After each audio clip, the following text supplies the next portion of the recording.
and Thank you. very exciting. Welcome back to another episode of TikTok Famous Podcast. Today I have that Lil Nina in the house on the show. We're going to be talking about all things Disney and prison roommates and all the good stuff. So stay with us. You're listening to the TikTok Famous Podcast, where viral fame meets raw reality. Join your host, Meredith Willits, as she dives deep with your favorite creators to uncover the real stories behind the scroll, the highs, the lows, the algorithm chaos, and everything in between. This is not your average interview. This is the TikTok Famous Podcast.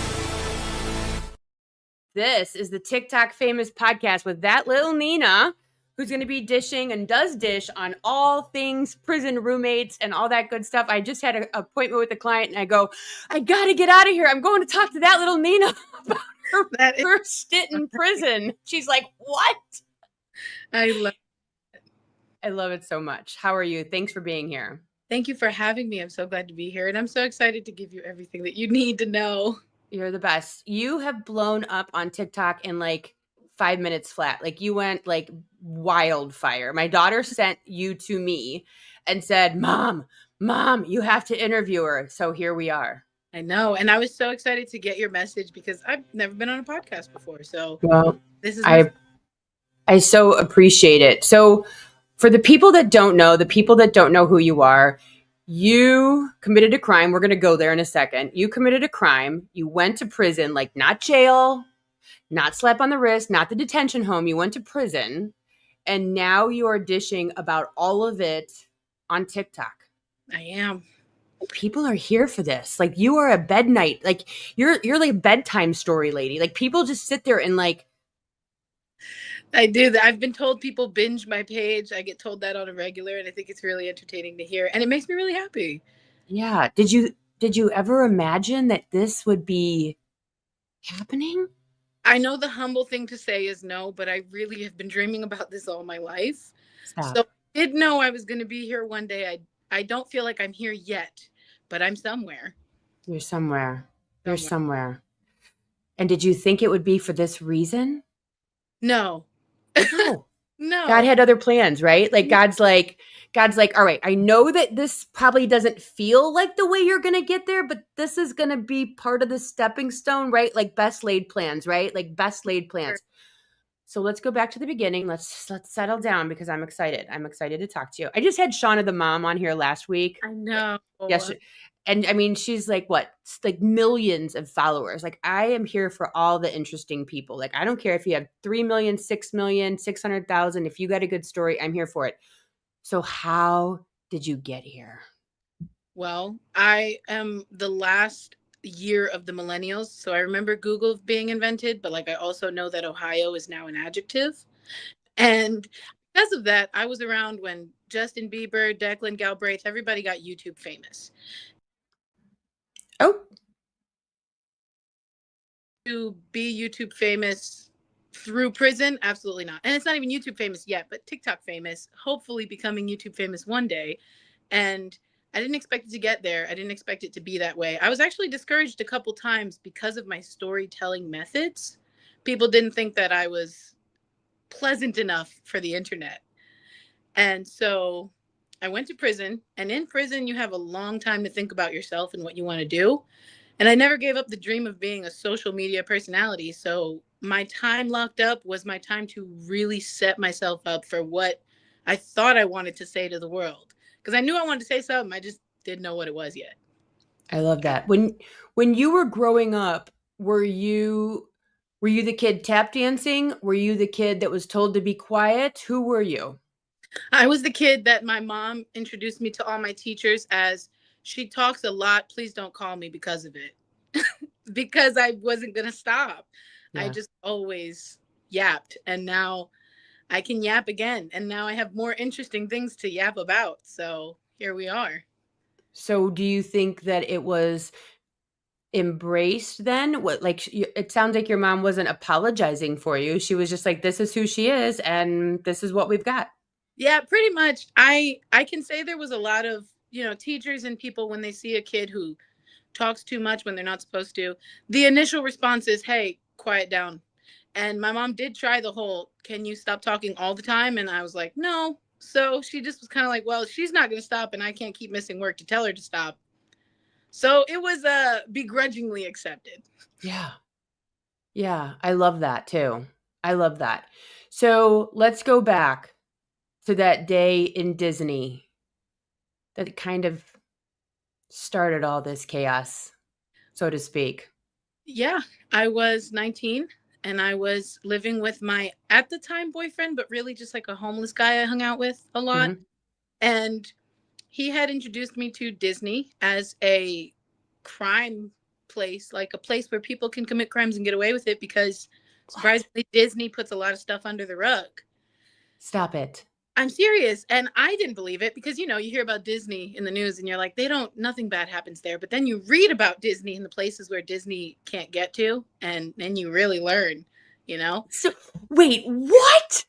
What are you saying to me right now? Wait. Disney is a great place to commit crimes because they don't want anyone to know that bad shit happens at Disney. That's basically the math of it. Yes. My brain can't keep up.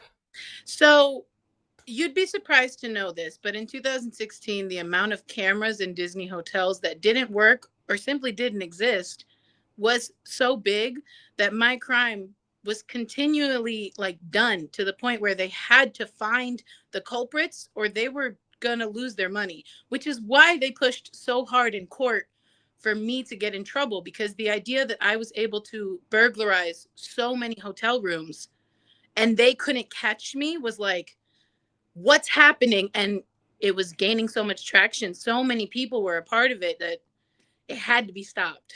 But Okay. I thought I wanted to start at Disney, but I have to go back. First of all, you're hanging out with the homeless guy. I sure So let's backtrack 5 minutes from the homeless guy. So I don't think I've ever hung out with a homeless guy. So you got to take me to where hanging out with the homeless guy is a norm. Well, normally it's not the norm, but when you're homeless people are all you hang out with.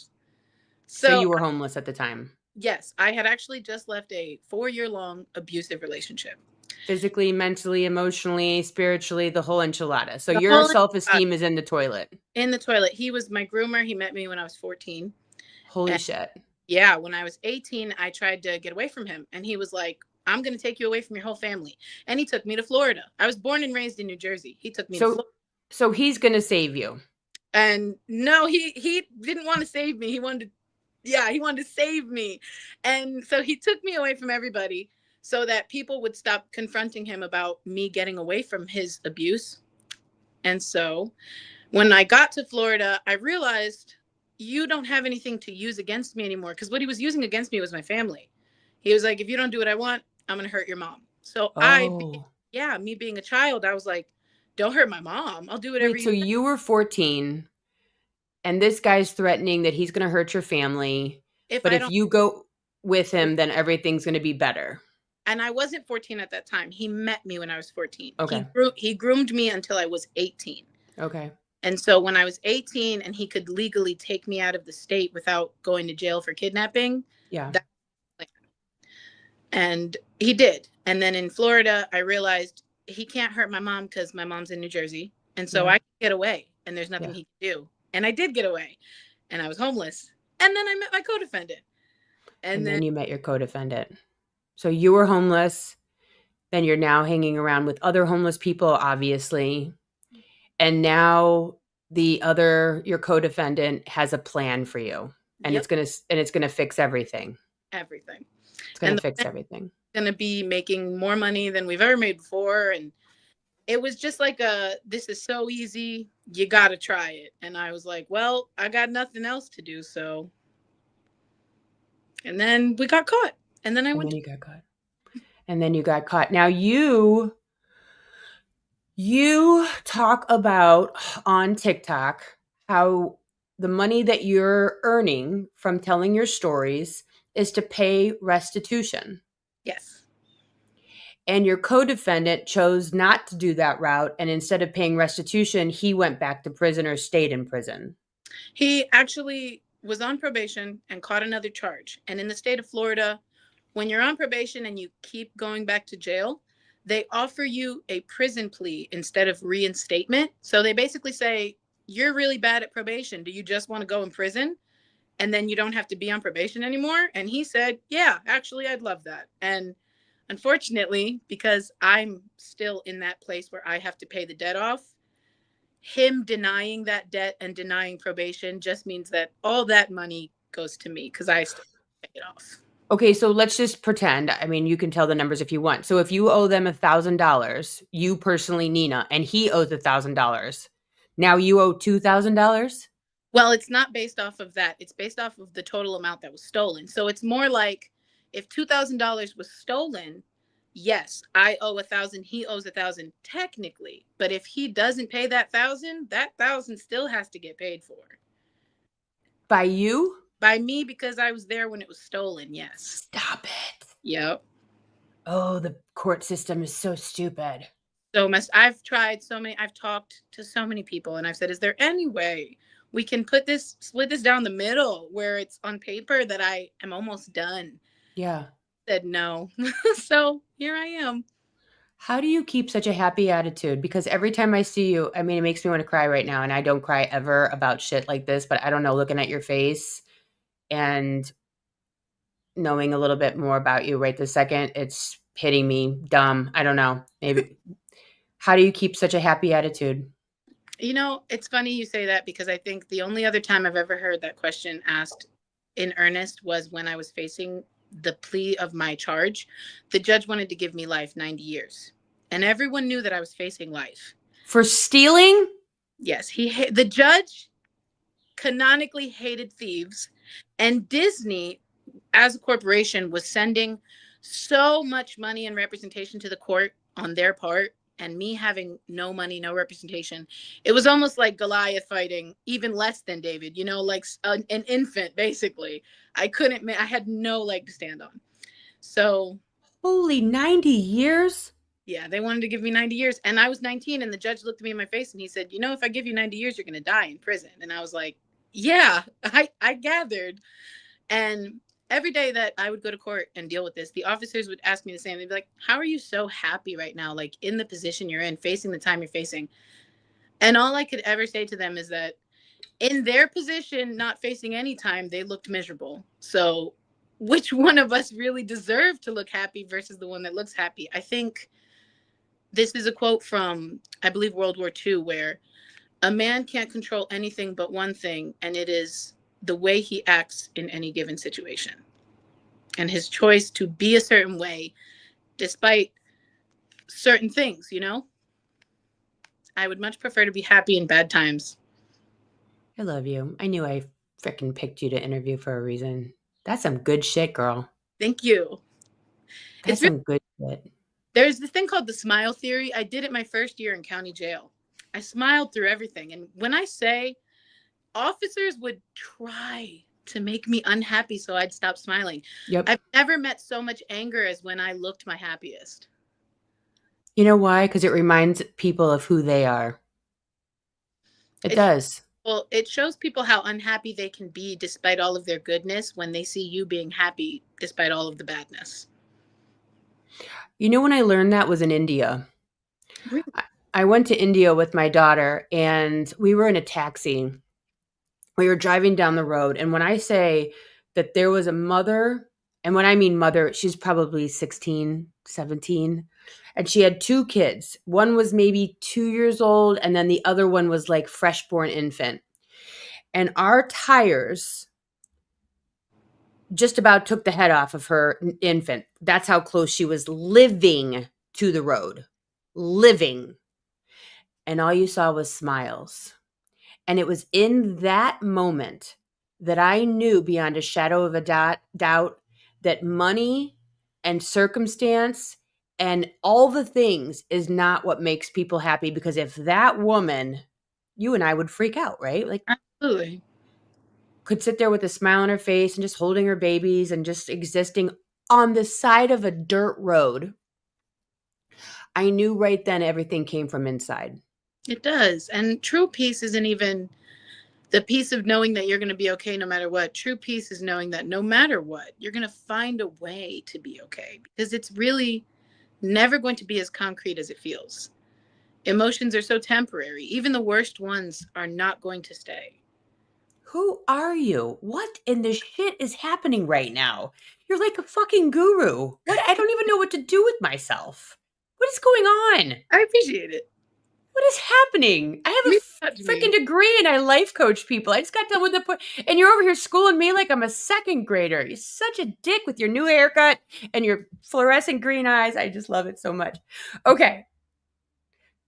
So on your show, I'm going to call it a show because that's my new thing. I'm calling this shit shows because you bring a show. Okay. You bring a show. You are telling your viewers, your followers, your fans, let's call them what they are. You're telling them the stories, yes, of the people that you were in prison with. So you live with these people. You live with Sue and Kelly and Jennifer and Eloise and all these people, and they just existed. Did you know what they did when you were inside? No, not at all. And that was part of the series. The fun of it all was, and I say fun very lightly because it was actually quite disturbing, but I think when you're living there, you know that everyone's done something wrong. And even when you see their time, because I get a lot of comments that are like, well, Nina, these people were on death row. They have life. They weren't in prison for picking flowers. And I know that. But when you've actually lived with these people and you start to realize that it's amazing the things you can go to prison for. It's amazing the situations you can be placed in that you just end up committing a crime, man. And you learn that not all criminals' stories are so black and white. And so you stop asking people what they did and you just start asking people who they are. And then you come home and you start to realize that you don't know what they did for real. And then one day I just was like, well, let me see. And I've been shocked back to back to think that the people I was best friends with have done some crazy stuff. But next level disturbing. If I met you though, and we're in prison and we're, roommates or whatever, and I don't really know what you did, but like, let's say you did get 90 years, I'd be like, bitch, totally killed someone, like 100,000%. Like, and so crazy because that's what most people would think. And yet instead you stole from Disney, the Mecca. And I really think that that's part of why my page exists the way it does, because most people would look at me, talk to me for 5 minutes, and they'd be like, how did you even get there? That's the place for the bad people. But I think the point of my page is sheep's in wolves' clothing, wolves in sheep's clothing. It doesn't matter. You don't know. You have to actually get to know the person, to know the person, to know the person. Yeah. I live with a bunch of bad people in prison, but how many of them are actually bad people, and how many of them have learned from what they did, and how many of them will never learn no matter what they do, So I grew up a defense lawyer's kid. Really? So my dad is a defense lawyer. I think he was a defense lawyer, 3 decades. Then he became a judge. Wow. And then he worked for the prosecutor's office, still prefers defense. Still That's quite a path. I know, right? Wow. And so when I was in 3rd grade, the kids would ask me, how can your dad defend murderers and rapists and pedophiles? And I was in 3rd grade and I would go home and my parents were divorced and I would say, Mom, they're asking me these questions. I don't know what to say. Like, is dad a bad guy? And my mom said to me, let me tell you this, Meredith, he took an oath and he lives by that oath. And when their parents need a lawyer, believe you me, they're going to call your dad, which for all of my life, they all did, right? Of course. Yeah. And I grew up with a very deep understanding of circumstance, life experience, and a past that you have no control over. You had no control over your parents, Nina. I have no control over my past. And it creates a person, it creates circumstances.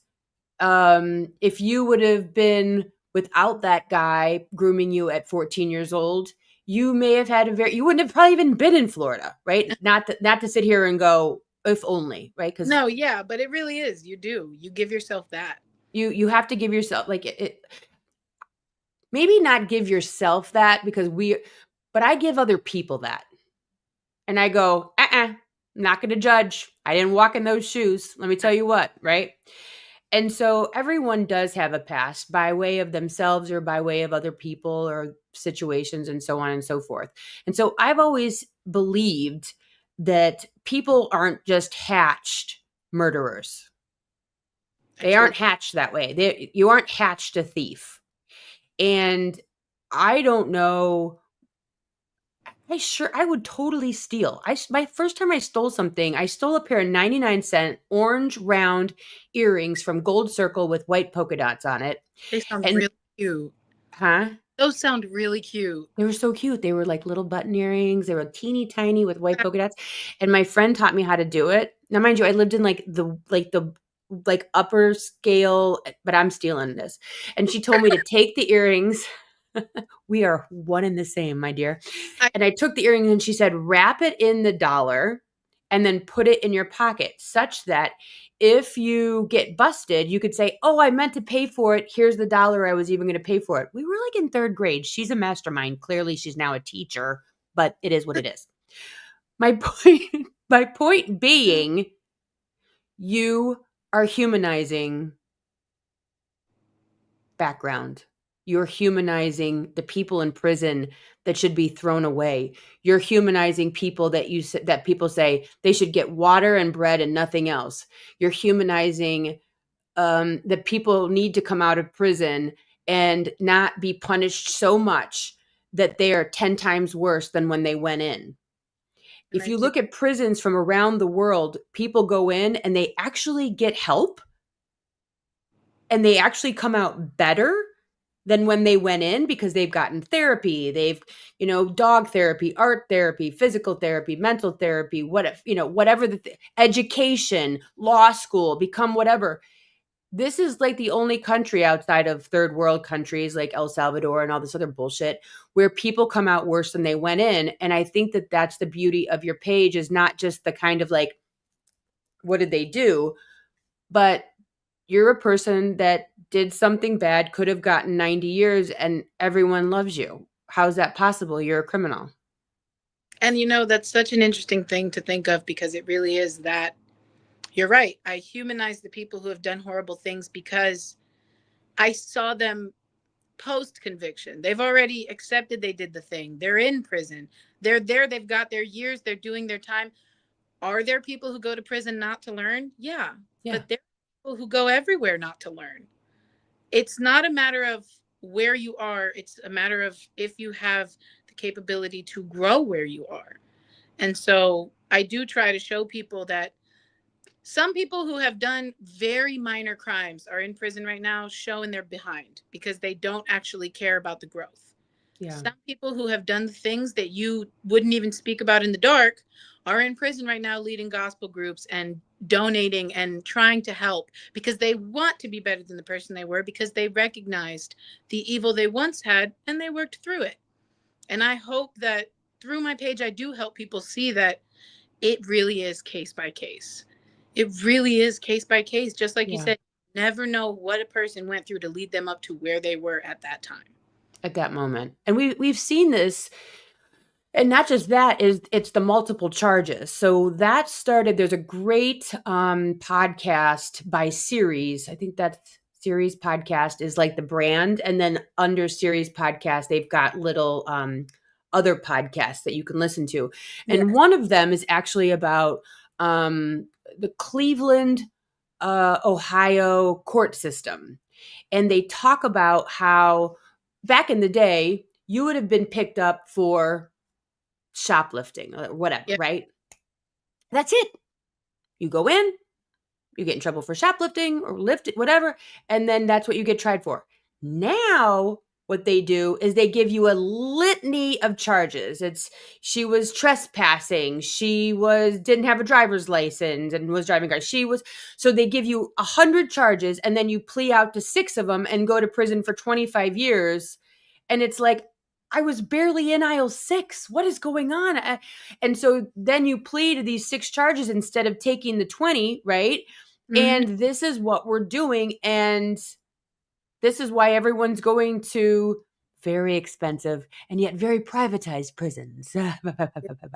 And so like, this is where we're at today. So someone that maybe just did X, they find 100 things that you could have also done wrong, and that's why people are in the predicament that they're in right now. Absolutely. I mean, for me personally, they stacked me with 13 charges initially, and they had to drop it down to 7 because they could only prove 4. But they racked it up to 7 charges individually, and then they had me sign off on the 4 cases. And you think you just won. And you're happy as a pig in shit. Because I'm not getting 13 charges in 90 years. But really, isn't that insane? Yeah.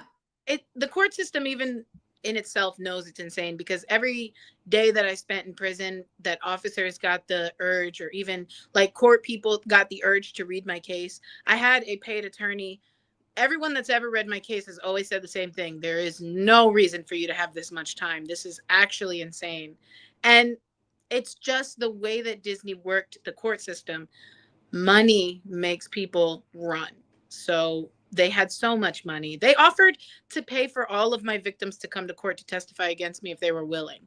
Imagine Disney offering you a free Florida vacation just to point at somebody in court and say, yeah, she stole my iPad. Are you banned from Disney? For life. For life. Technically not for life, but they have facial recognition and they have my picture in the system. So if I do ever go on property, they can arrest me for intent to steal just because I'm there. And the last time I was there, I stole. Right. So they're like, you're only here for one thing, lady. You're only here for one thing, lady. Well, I mean, there's worse places to be banned from. I mean, I went once. I never need to go back personally. So there's another thing that we have in common. So let me ask you this. Now that you're out and you're reading about all of your roommates' shit, Mm-hmm. are you freaked out by anyone in particular that you're like, holy shit? I'm not going to lie. My first one was about Amelia Carr. I don't know if you got to ever see that one, but she did something horrendous. And I have gotten so much controversy over that video because I laughed when I read the file, and I came back and I laughed and I said, like, she wouldn't hurt a fly. And just the disbelief in me reading. Right, like a nervous laugh almost, not like a, this is fun laugh. Right. No, right. not, yeah, like I was unsafe laugh. Right. Like, what? Right. You know, and obviously not to get into graphic details, but there was a woman involved, and essentially she was tortured. And when I asked Amelia in prison what she did tell me she tortured someone, but she just said, like, I tortured someone real bad. And she admitted that it was probably the worst thing she's ever done, and she never wants to be that person again. And Amelia even admitted to me that while she was in death row waiting to like go to trial, she didn't even want to fight the case. She was so upset with what she did when she finally sobered up. And I was going to say, was she on like meth or something? Like, yeah, she was on drugs bad. And when she finally sobered up, she realized what she did. And if you were to see Amelia today, she's missing almost all her front teeth. And it's because she stopped taking care of herself in death row because she wanted to die. She did not want to live anymore when she found out what she'd done. And her attorneys and so she didn't even have recollection of what she did until after the fact? She literally told me that it was like coming to from the biggest fog, realizing how crazy she'd gotten. And every day she just had to live with what she did, and she had to hear it in court. And so when she got sentenced, she accepted it. She was going to let them take her. And then her family, her friends, people from the outside kept saying, like, please fight. You've got kids at home. Please fight. Attorneys, people in prison, they were like, please fight this. And then she was able to just get life. And now I think she is still trying to get home, but it's only because there are people who want her home. Yeah. And I think that that's like very telling. If you committed your crime and it's a horrible crime, somebody lost their life because of you. We're not away from that at all. But the idea that you would look at that and you'd be so miserable with your actions that you don't even think you deserve to be here anymore. I got to think something changed in you. Yeah. Well, I mean,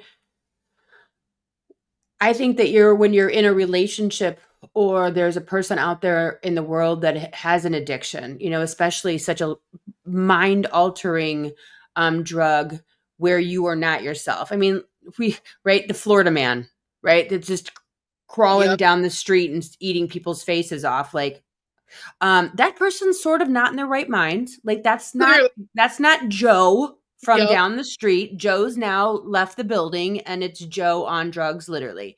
And you have to like, and then you have people that'll be like, yeah, but she got on the drugs and she took on blah, blah, blah. And like all those things are true. And still, Yeah. and still the drugs, in my opinion, the drugs were at the wheel. Oh, for sure. I know as someone who is sober now and has to recollect the things that I could delightfully ignore while under substance. It's crazy the decisions you make when you're fueled by the adrenaline and the confidence of a substance in your system. I don't doubt that half of the people in prison are in there right now because of a substance, because even me being able to commit the crimes I committed, it wasn't because of me right now, I'd probably cry. I just cried today. I'm not really a not soft person. I'm quite the marshmallow, actually. Yeah. So think of the crimes I committed when I was 19. No way. So you were on a substance when that happened? Absolutely. I was on every substance. Really? Yeah, I was addicted to meth, crack, cocaine, Molly, and I had tried heroin, but I didn't like it. So it was mostly crack at that time, actually. I mean, crack is whack. Didn't you learn anything from Whitney Houston? Crack is whack. It really, every single drug is whack, and I'm so grateful. I think that's the thing, is prison did save my life. Yeah. But it saved my life because I let it, not because the system was set up for that. So did you have, when you were getting ready to get out, were you like, what am I going to do? Like, am I going to go back? Am I going to do drugs? And like, what, like, because to me, okay. So I'm sober 2 years, no booze. Congratulations. Thank you. 2 years, July. But like the first thing I'd be like, oh my God, I'm totally having a margarita and 17 packs of Marlboro Menthol Light 100s, like 17 packs. Like I'm never going to leave the bar and I'm going to mainline nicotine. That would be me. And I'm a mess. And that's valid. And I can't lie. I thought about it a couple times, but you want to know something? I will say this. If I say nothing else about prison, once you're in there, the universe will not let you out until it's done cooking you. I had so many chances to get home early through programs, through like other programs, drug abuse programs, military programs. I tried every avenue, but every avenue that was open to me, if I came to the opening of that avenue with the idea of going home and getting high, it closed immediately. And that's not an exaggeration. So many different times I had chances to go home early. And right when I'd be at the gate, the second I thought to myself, I'm going to get high, it would close and I'd stay and I'd have to stay in prison. And then finally, when I was done and I was like, oh, I'm just never going to do drugs then. I can't get out until I'm done doing drugs. And I even was on substances in prison. And then I stopped. Really? Yeah, there was Suboxone. Oh, It's an opiate blocker. But in prison, people use it like an opiate. Yeah. And it was the only accessible thing for me. So that's what I was doing. And then finally, I stopped. I was sick of myself. I was sick of myself. Because that's what I was with drinking. And I wasn't like, I mean, it was even just like a beer every day, a glass of wine, tequila, whatever, right? But you get sick of yourself. Because why are you in prison and still high? Girl, sit down somewhere. Like and you try to justify, you tell yourself there's nothing else to do, so you might as well do this, but it's really not worth it.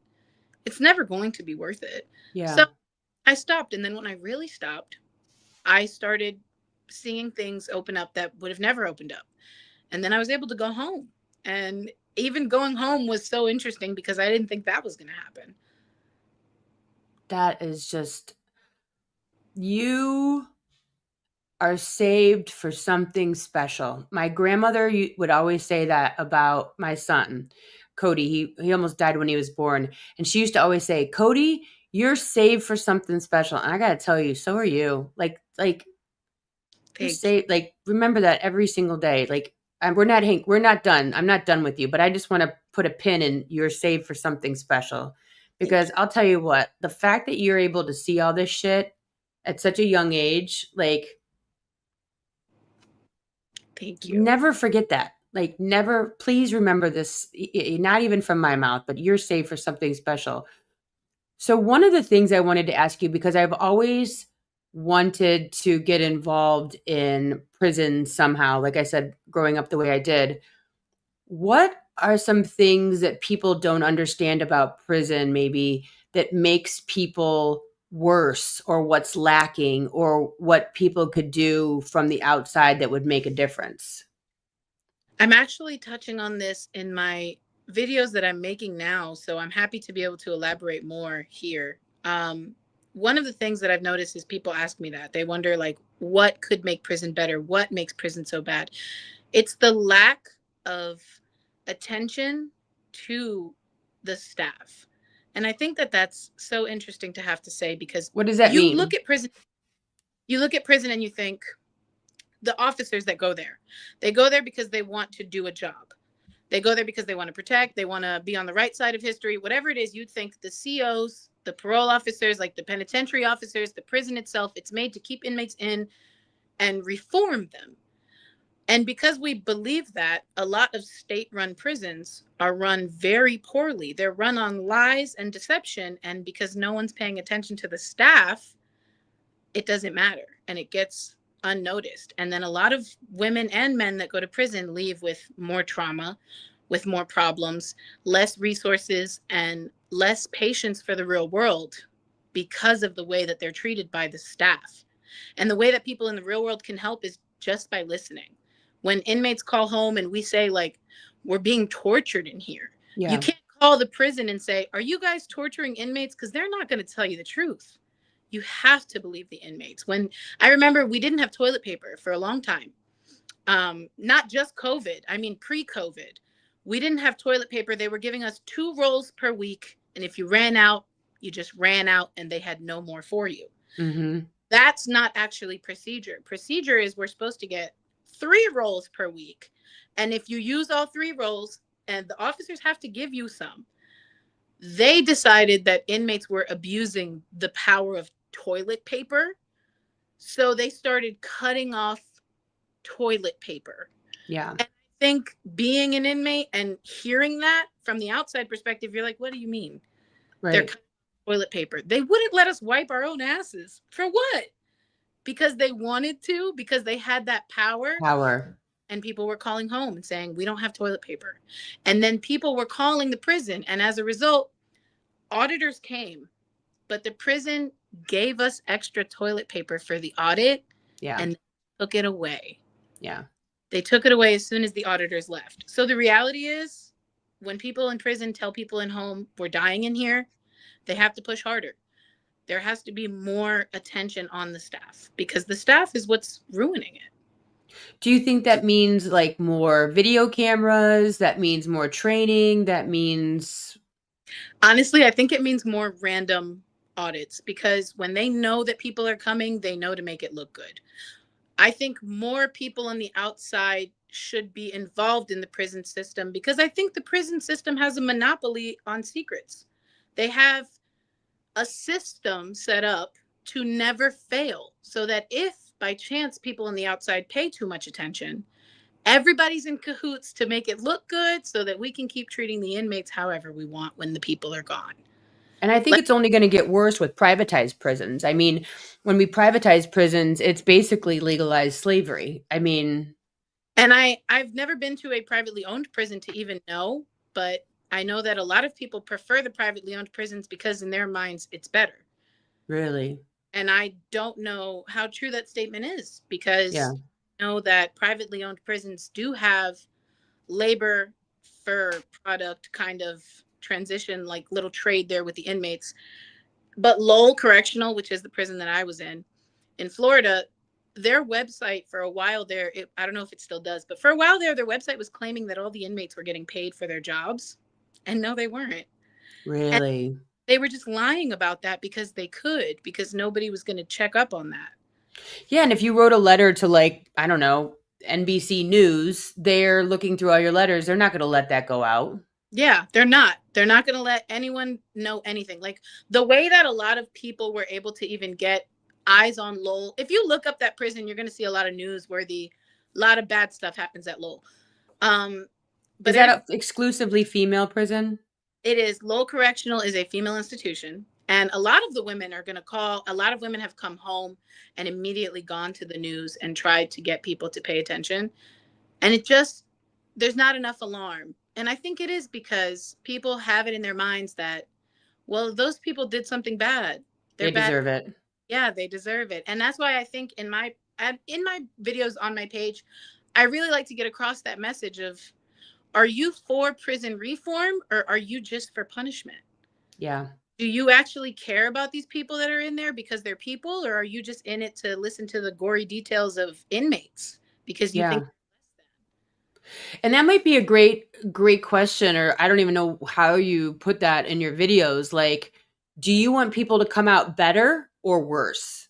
Exactly. Do you want more menaces to society, or do you want more productive citizens? Because you can't have it both ways. You can't abuse people and leave them for dead and in the same breath say, why, what's wrong? You've just been abused for the last 20 years.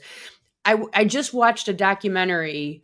It's on Netflix about there's prisoners that are making, they make quilts for the orphans kids that are in the system.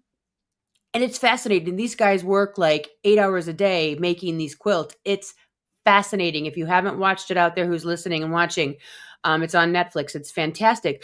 But you see these guys, they go in, they go to work, they have a focus, they have purpose every single day. And then they get pictures of the kid with the quilt and they learn how to do a craft and this, that, and the other. And if they get in trouble, they get taken out of the program, and they don't want to get taken out of the program because then you're just sitting in your cell all day. Yeah. And, then I look at prisons from like, Norway and Sweden, where they're taking college classes and they leave educated. And then you talk to some people, they're like, you should sit in there and rot and blah, blah, blah. And then when you get out, it's like, I don't know if a lot of people know this. I don't know if this happened to you, but I have a friend whose family member went to prison. He got out of prison. He was $7,000 in debt. You have to pay to be in prison. Yes, you do. No one knows this. Do you know that? No one knows that. They don't. A lot of people don't realize that you pay for everything in prison, even the simple things. And you end up in debt if you can't pay the system back. Yes, he left $7,000 in debt. A felon, so good luck getting a job, right? No car, no house, no job, and in debt. Like, what? Like, and granted, you did something wrong and then you served your time, but like, when's the end of that time? Where's the line where we're like we need a halfway house or something? What's the answer? And that's the thing, is we say things like, well, you do the crime, you do your time. When does the time end? When does it end? The return rate for people to go back to prison after being released within the first year, it's 73%.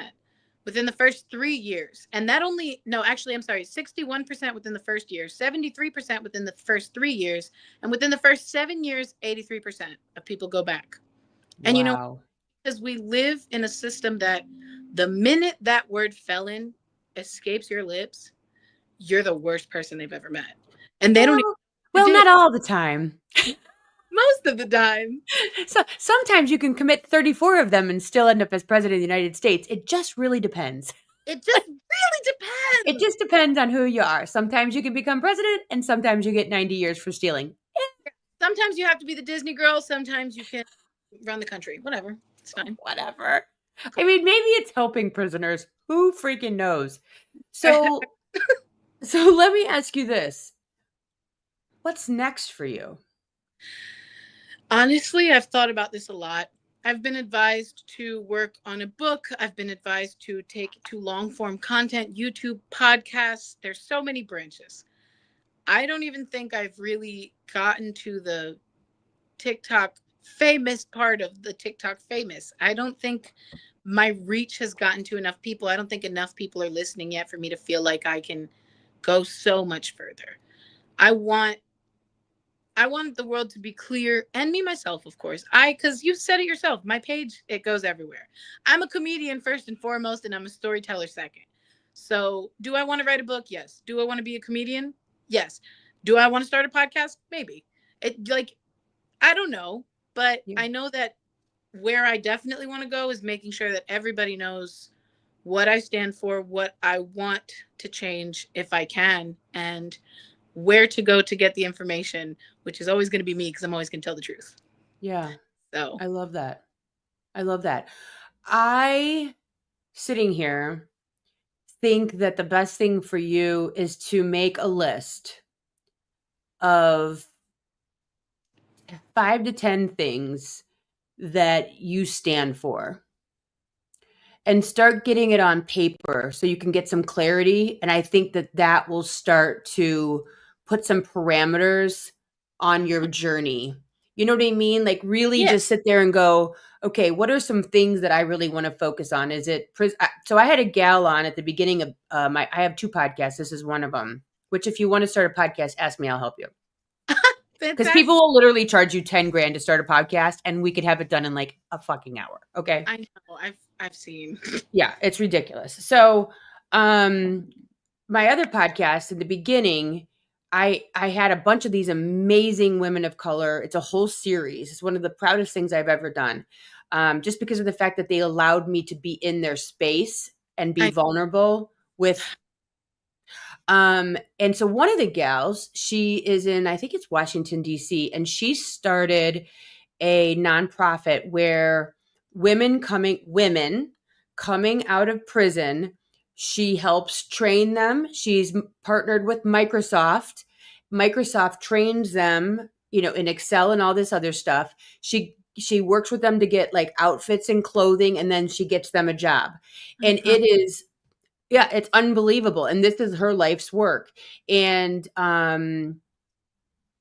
I think if you start thinking in those terms, like, okay, who can I partner with? And like, you can do this because you're smart and you get it and you have good stories and you have a good way of telling people shit and they get it because you're not intimidating. Thank you. You know what I mean? Like Thank you. I'd be like, "Hey, you're coming to Chicago, you can stay in this room." You know what I mean? Like you're not intimidating, and so people go like their brain doesn't know where to put you, and that's good. You know what I mean? Yeah. Like I don't know what to do with you, so I'm just gonna we're just gonna be best friends, and then that's it. So like I don't know. I think that you should start with like some lists of like what are my priorities, what are important to me, where's the holes.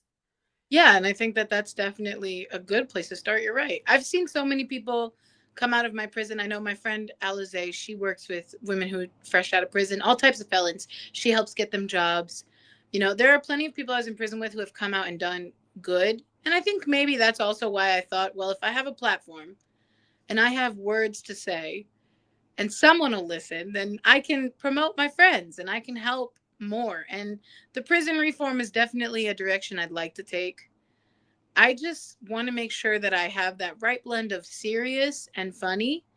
I just made a video today talking about the prison healthcare system, and I even say in that video, usually I'm very funny, but this is serious. So Yeah. I want to make sure that I'm able to make people laugh to keep them from getting uncomfortable, Yeah. but not too uncomfortable because I want them a little uncomfortable because Yep. from comfort we find change. Yeah. Yeah, and maybe it's putting that prison address down someplace on your videos. Like send care packages. It doesn't have to be to anyone particular. Just send. Maybe it's to the COs. Just send Maybe somebody something. send somebody something like, "Hey, here's the address. Send a care package to the COs." Because guess what? Just like when you smile at somebody when you're walking down the street, and then that changes their day forever, and then they're nicer to the barista, and then they're nicer to their kid, and then they're nicer to their friend on the playground. It kind of goes like that, and it's like the butterfly effect, right? And so I think that's pretty cool what you're doing. I think everything about you is pretty freaking ass cool. Well, I think everything about you is pretty cool too. I saw some of your page, your spiritual guide. You help people get their life together. I try. You do a lot. I'm trying. I'm just a storyteller. There's no such thing. So was Edgar Allan Poe, That's right? true. So think of all the greats. Walt Whitman. Think of all the greats. They were just I'm storytellers. I'm trying to be the next Stephen King without all the creepy clowns. No one likes a creepy clown. Nobody wants. No one. Uh, No one likes a creepy clown. Well, I just think that you're fantastic, and I'm glad my daughter nudged me to, or actually she didn't nudge me because as soon as I saw your page, I reached out to you instantly. I'm glad she directed me in your way, to you so I can reach out. And I'm glad that you trusted me enough to do this because you never know someone's intention. Someone could get you on here and just be a total dick. oh, Just and I think it's really entertaining and I love being here. And I want you to know how serious I took this because I know you are a spiritual person. So right before you messaged me, I had a reading by a psychic and she had said, there's a very large opportunity coming your way. It's your chance to talk to somebody and you need to take it. And aw. I tell you, that was so necessary because I'm not a podcast person. Like, I've always wanted to be on a podcast, but I have terrible social anxiety. So I've always thought I would have to push myself in order to talk to somebody live. And then you messaged me, and I was like, well, the psychic said I have to do this. So here I am. I would have been so bummed if you were like, no. I No, I had a guy back in 2021. I had a guy that was like, "Come on my podcast. I want to talk about what you like want to talk about, like reintegration and all." Because when I first got out of prison, my TikTok was about reintegration, and so he was like, "Come on my podcast. I want to talk about reintegration." And I was like, "No, I don't want to talk to you." Yeah. So Well, you got a good gut instinct. I mean, I think at 14, there's no way you could have had a good gut instinct because we're at 14, we're oblivious. We trust everybody. And no, then, if you want to get out of Dodge, you go with dude and you got a lot of bright ideas and I mean, I've done it. I've dated more jerks than I can even shake a stick at. Thank God none of them wanted to marry me. Um, right? oh God, that is so funny. I always tell my kids I'm very grateful for all the ones that didn't like me enough. Like, thank you, Lord Jesus. I know. Um, no is an answer to a prayer. Just no.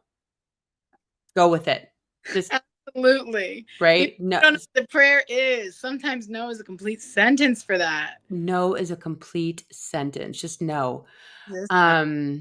But yeah, like I think that I know that you are saved for something very, very special. And I am super excited to watch it unfold. And you are my friend forever. So like as you move forward, come back on anytime, reach out to me for anything you need for help with creating a podcast or you name it. I wrote a book. Even if you need to self-publish a book, I can show you how to do that. I'm happy to help because you know what? I think that what we are doing in the prison system is just completely backwards. And people like you are one in a million who come out with a better attitude, smarter, with good intentions and trying to change the world. And I think that if we could get more Ninas running around this planet, we'd be a very, very good place to exist. Don't let my haters hear you say that. But thank you so much. Please, you don't have any haters. I don't believe it for a minute. And if Oh. they are, it's because they hate themselves. Meredith. Telling you. Say that. I'm telling you, it's because they're not happy with themselves. I think so. But I really appreciate you. And you know what? We are best friends forever now. Forever. I'm friends with an ex-con. Meh, meh, meh, meh, meh, meh. If anybody ever gives you any problems, you just say, you be careful, okay? My best friend Nina, she's a felon. She'll kick your ass. And if they doubt you, you can just say, she robbed Disney, okay? Disney. Like, that's savage. She's savage, bro. Like, that is gangster. Who takes down Disney? I'm here for that. But seriously, I'm excited for you, girl. I think you're a great storyteller. Your delivery is 10 out of 10. Your makeup is 100 out of 100. You've got a new hair colors. I'm here for all of it. Thank you. You just keep telling everybody what's up. That those are real human beings in there. Some of them got a bad rap. Some of them deserve what they get, but all of them deserve a second chance because guess what? we're all good Christians here, aren't we? And we want everyone to get a second goddamn chance. We want everybody to be saved. Jesus. Right? Everybody. I love Everybody. it. Everybody. All right, everybody, go check out That Little Nina over on TikTok. What's your handle over on Instagram? Same? It's That Little Nina on Instagram. So yeah. That Little Nina on Instagram. Are you on YouTube? I am on YouTube, and everything's in my link tree in my bio because I get That Little Nina on YouTube. Apparently, she already exists. How? I don't know. I got to get That Little Nina to know that I'm That Little Nina. You're the Little Nina. But check her out. She's got a link, and the link tree is in her bio. Everything is going to be here in the show notes, so go check her out. You have been more than I could have dreamed of. More than I could have dreamed of. So just keep shining your light, girl, because this is what the world needs, is more of you. You are the best. All right, guys. I will see you all here back next week with another guest. So I'll see you next week. Bye. Thanks for tuning in to the TikTok Famous Podcast with Meredith Willett. If you're loving the unfiltered stories and behind-the-scenes truths, be sure to subscribe, leave a review, and share the show. Until next time, let's get famous.